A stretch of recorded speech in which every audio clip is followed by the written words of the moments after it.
Welcome to the Rig and Farm YouTube channel. In this video, we'll show you some farm cat exploration, progress with our garden, the start of our new chicken fence, the growth of our meat chickens, and a way we're trying to prevent further destruction caused by the pigs. The pigs aren't the only animals being destructive on the farm. The kittens busted through our screen door and found our soil blocks, and they used them as a litter box. This soil mix isn't cheap, and it takes a lot of time to get the separate components to this stage. You're a naughty girl, Vin. We showed them that they can leave the back deck and there are 25 acres to explore. Ellen was a little unsure at first.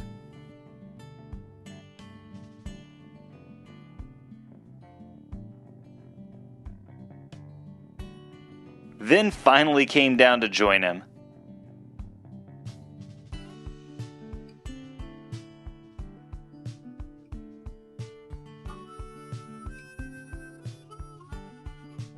We planted some asparagus seeds, and this is what they looked like 18 days later. Asparagus is a perennial and can grow for 20 to 30 years, but we won't be able to harvest them for another 3 to 4. The chard, cabbage, and other greens will be ready in about a month or so. The hibiscus, nasturtium, and cerinthe are also doing great in our indoor setup. We just transplanted this yarrow from mini soil blocks into these larger cells. Remember a few vlogs ago when we put out our weed fabric? Well, the wind decided to have its way with them. Luckily, we didn't have anything planted yet, because that would have been a disaster. After straightening out each section, we reinforced everything with additional landscape staples, and we're hoping that'll suffice. Last week, we unsuccessfully repaired a leak in the irrigation system, but we were successful the second time around. We needed to install a caterpillar tunnel in the garden to protect some of our less heat-tolerant plants.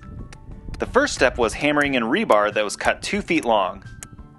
We spaced ours 8 feet apart on both sides of this 4-foot wide garden bed. It took 14 pieces to get all the way down on both sides.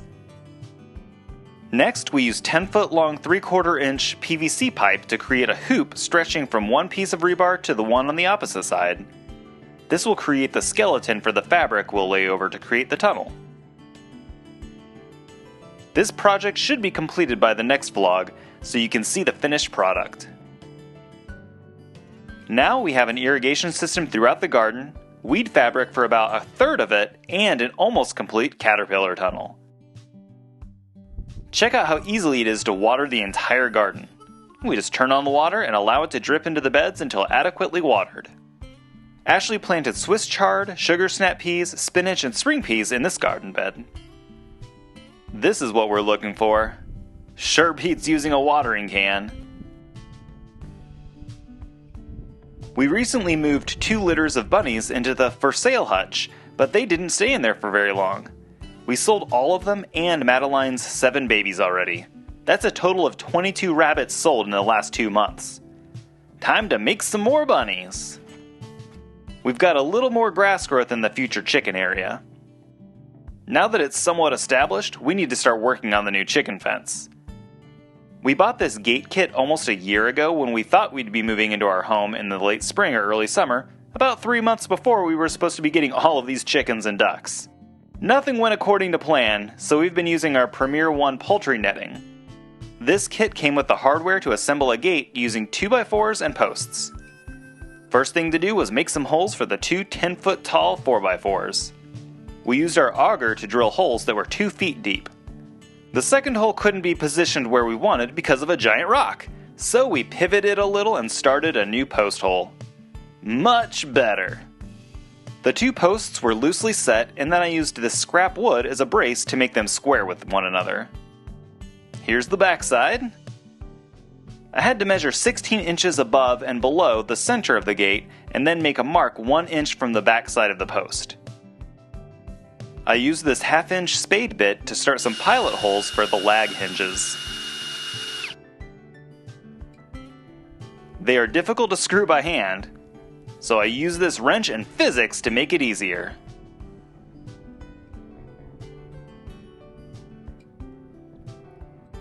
The post is still wobbly, but that's a good thing right now. I used a level to make sure it was perfect before packing in the hole a little better. The gate frame was set on the hinges before screwing in 2 pieces of 2x4 that were 4 feet long. All of the screws were included, and attaching the lumber made it surprisingly sturdy.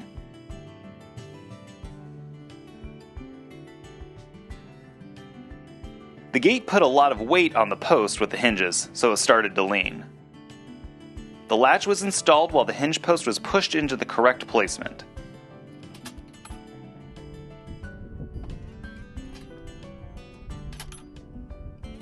These little caps were included to fill the top holes of the frame. Remember these cute little chicks? Well, take a look at them 25 days later. They're not as cute, but they are packing on some weight. Cornish cross chickens are ready to process at 6 to 8 weeks of age. We've already posted a video of how that's done, but we'll still show some footage of these birds making their way to the dinner table.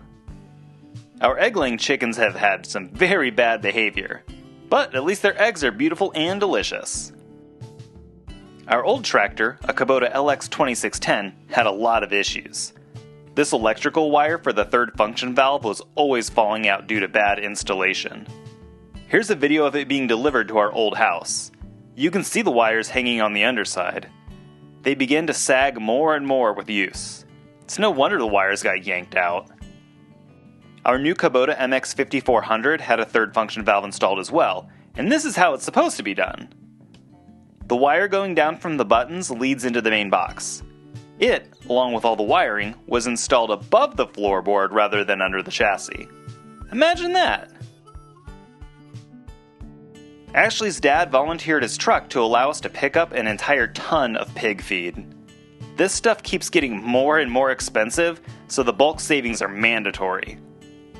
Where on earth did the third feed bowl go? Of course the pigs wadded it and tossed it underneath their water tote. Those cinder blocks didn't seem too stable, so we decided to pack some mud and dirt under and around the tote. Watch me go 20 times faster than real time.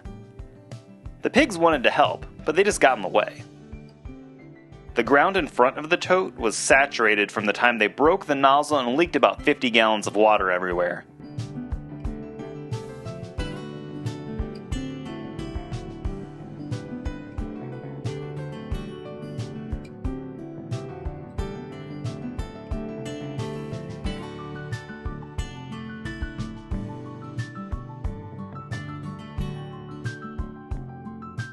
Time to get the opposite side now. I was pretty close to the electric fence and bumped into it multiple times. Luckily, my rubber boots helped reduce the shock.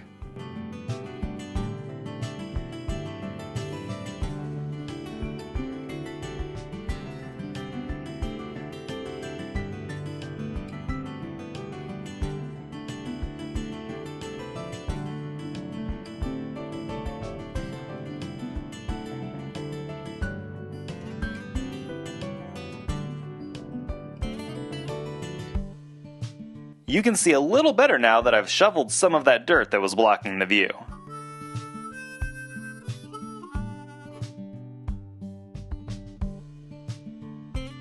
Now for the backside. This was the area that was most concerning. All of that scrap lumber you see is what we used before the cinder blocks to elevate the water tote. That didn't work out very well. At all.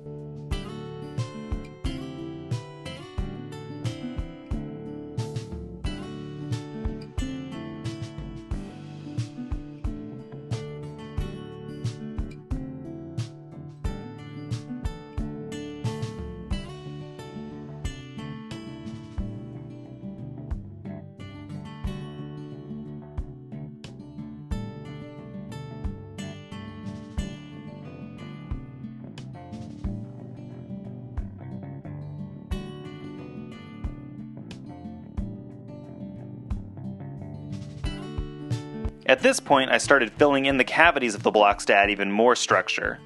I used my hand to help pack it in there, and I was a little afraid that it would tip and crush my hand at any moment. Even half filled, this thing weighs about 1,200 pounds.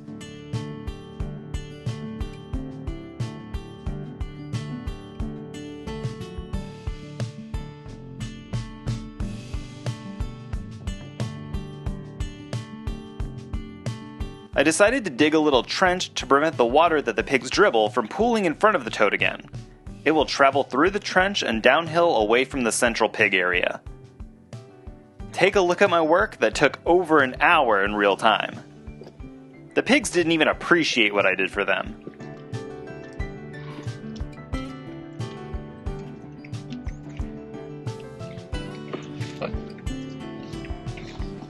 They always push their food outside of the fence and cry about how hungry they are. Silly pigs. Thank you so much for watching. Make sure you check in next week to see what progress has been made here on Reagan Farm. We'll see you next time.